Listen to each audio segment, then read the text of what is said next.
Hi everyone, how are you today? So, I hope you all are doing really good.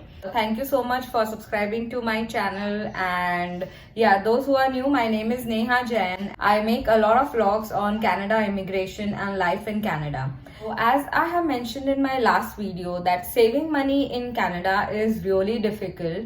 So, today I'm going to discuss the monthly expenses that you have to spend when you live in Canada.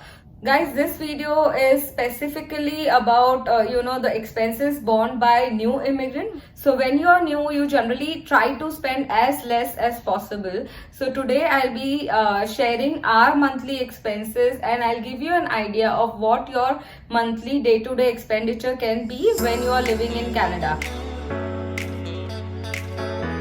Guys, we'll start with the housing because housing is the major expense here in Canada. So you're basically in Toronto or GTA, the major part of your earning will go in your rent because rents here are sky high. So it really depends on what area you are staying in. If you are staying with your family or if you are alone, you are taking a shared accommodation. So I'll talk about family because I am here with my family and I live in downtown Toronto. So the entire Canada, I would say Vancouver and Toronto are the areas where you will spend maximum for the rent.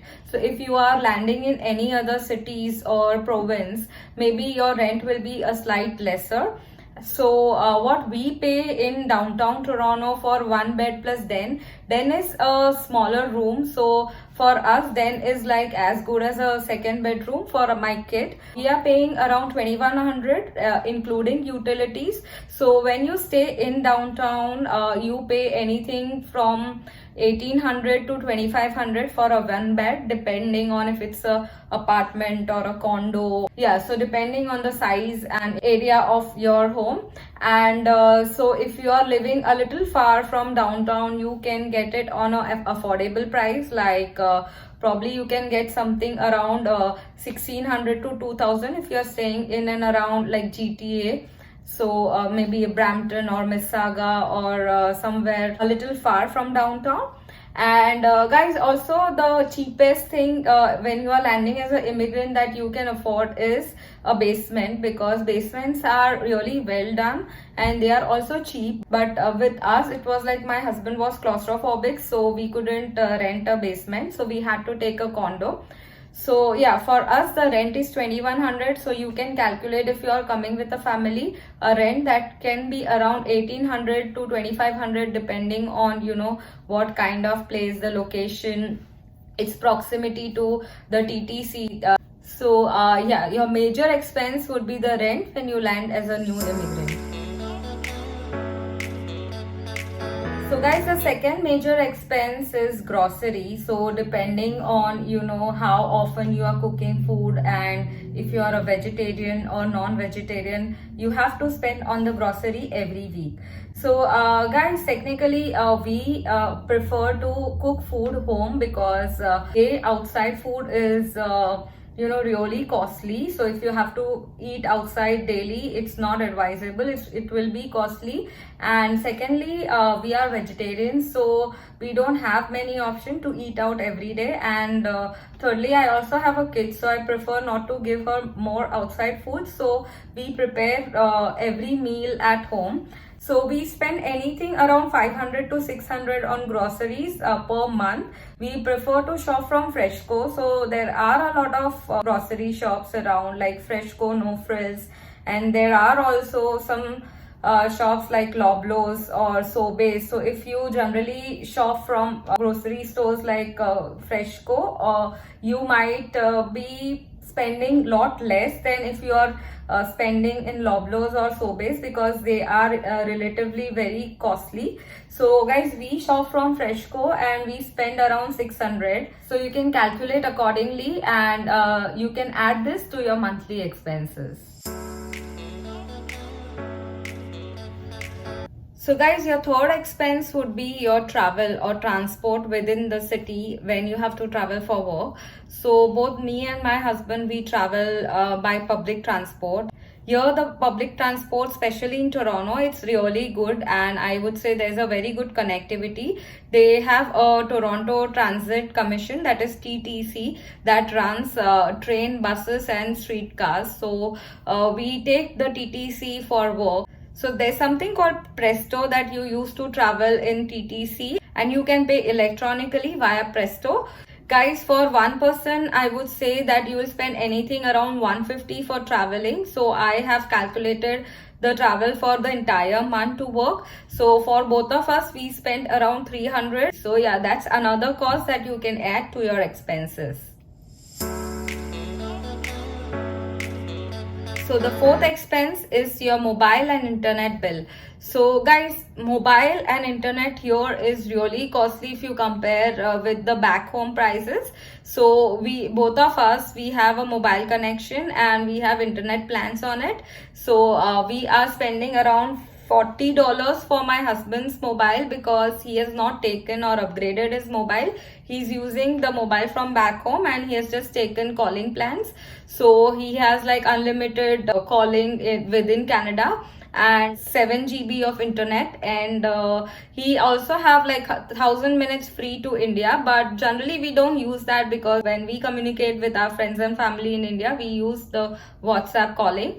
And I pay $80 towards my mobile bill because I've upgraded my mobile. I have taken a new iPhone here, so they have a they have different schemes when you're buying phone with the plan. So I've taken Rogers plan where I have around 5 GB of internet, and I got this iPhone, and it's a 2-year contract where I cannot change the service provider.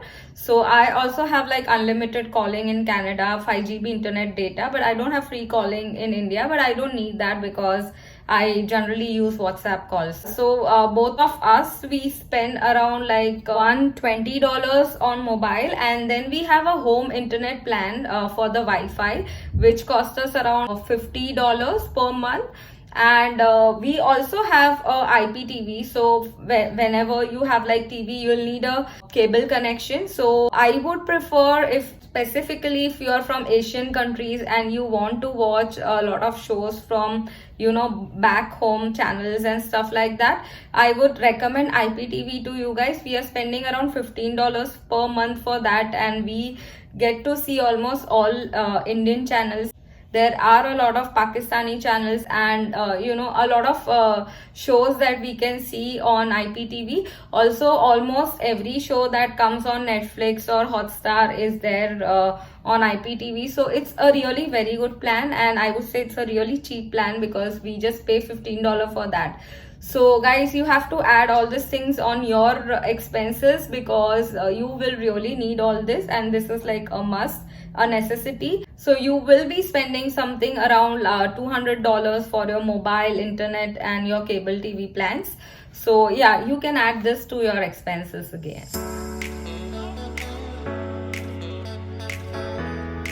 So guys, we'll move towards our last expense, that is the eating out or the weekend expense, that I would say entertainment towards the weekends, because you don't have your family here, and you cannot be home all the time because it's going to be only you and your husband, or probably you, your husband and your kids, or you alone. So you need to go out on weekends, you need to spend some money on food and movies. So I would say eating out is really costly here. So if you go out once and you have food in restaurant for one time, you will end up spending around $40 if you are going to a decent, not a very costly restaurant.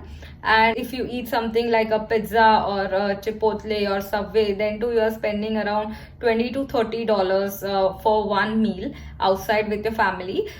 In all, I would say for the entertainment, you should keep aside around like $200 to $300. So we spend around $200 to $300 every month on eating out or movie or stuff like that. So yeah, I think that is another additional expense. I wouldn't say it's a luxury, I would say it's a necessity when you are here alone away from your family. So add that to your monthly expense.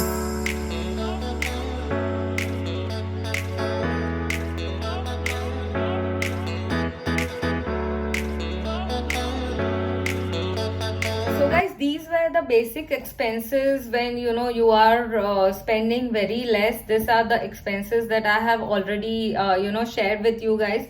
A part of this, if you're sending your kid to a daycare and you don't have a subsidy, you will end up spending around 1200 to 1600 towards your kids daycare. So you have to calculate those expense also when you are new. And if you have a car, then car is another major expense, because if you have a car, you end up spending like $200 to $400 on installments for your car. Then you spend anything around $300 to $600 on your insurance for car, and $100 to $150 in parking. So I think that are some additional expenses. We don't have it right now, so I'm not adding it to this expense, but these are some additional expenses. And also, if you are a very if you are a shopaholic like us, like me and my husband, we keep on shopping very often, like I would say once in 15 days or once a week. So you have to count those as well, but I am not adding this too, because I'm just talking about basic monthly expenses in this video.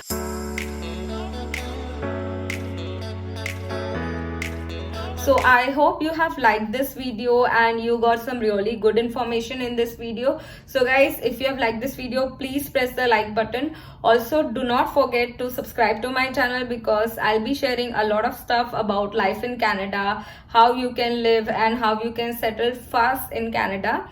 So guys, that's it for today. See you around in my next video. Till then, stay safe, take care, and do watch my videos and share it with your friends. Bye.